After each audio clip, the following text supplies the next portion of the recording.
So, with all this background in mind, I'll throw the first question. So digital nomadism, I think it's a concept that is here to stay, right? But why do you think it gets such a bad connotation? How about you, Darren? Why do you think it has this bad connotation? Well, I agree with what she said, like almost 100%. It is a lifestyle rather than a profession. In my experience, it really started in the late 90s. There was a 1997 book. There were a lot of books. It was kind of like a Jungian collective unconscious kind of movement that was, coming to the surface.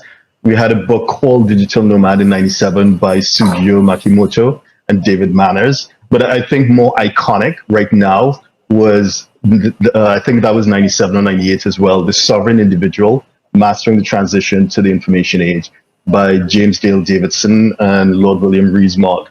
So that's a UK book, so that may be familiar to many in the UK and the US because that's become really iconic.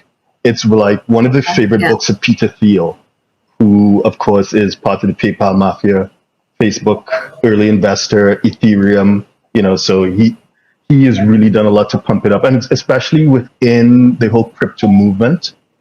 It has become like an iconic, almost biblical to some. And the reason why is because what books like these, and there were several others, I'm just picking out these two. What these thinkers who may have been ahead of their time, what they were theorizing is that this internet, or what, in the sovereign individual, they call it microprocessors, because it hadn't quite settled in yet. They believed that it would fundamentally redefine the nation state.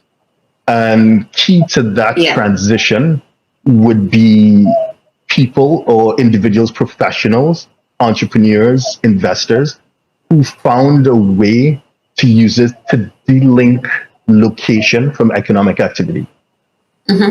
And of course, I mean, these guys predicted not just cryptocurrency, even though they didn't call it like that. They predicted NFTs. They predicted a bunch of stuff. But to me, that's where it started in the late 1990s. Where people saw the potential of the internet.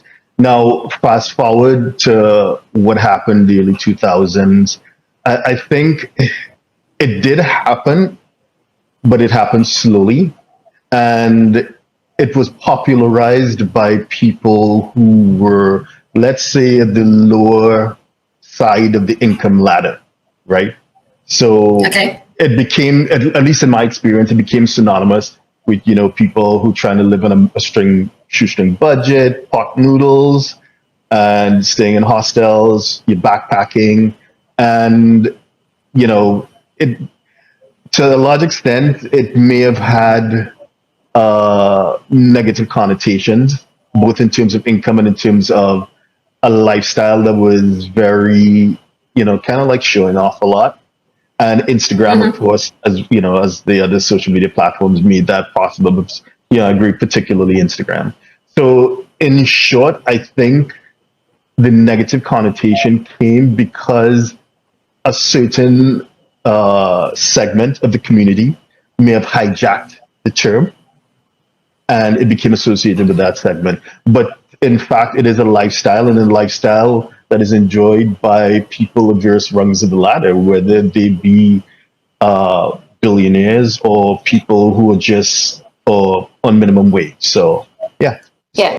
No, I think it's a very important contribution because what we're talking about here is that people decided, the internet made easy for us to work from somewhere else that is not the office. We might still be in the same country, might still be just a cafe around the corner, but there are many levels of nomadism or remote working that seems to be encompassed altogether into digital nomadism, which is unfair because digital nomadism is a lifestyle. So if you're a 6, 7, or 8-figure investor, entrepreneur, or business owner who needs a tailor-made solution from a qualified team of professionals, we can help you achieve the international lifestyle, the freedom, and even the tax savings you're looking for. Visit us at htj.tax and live that international life.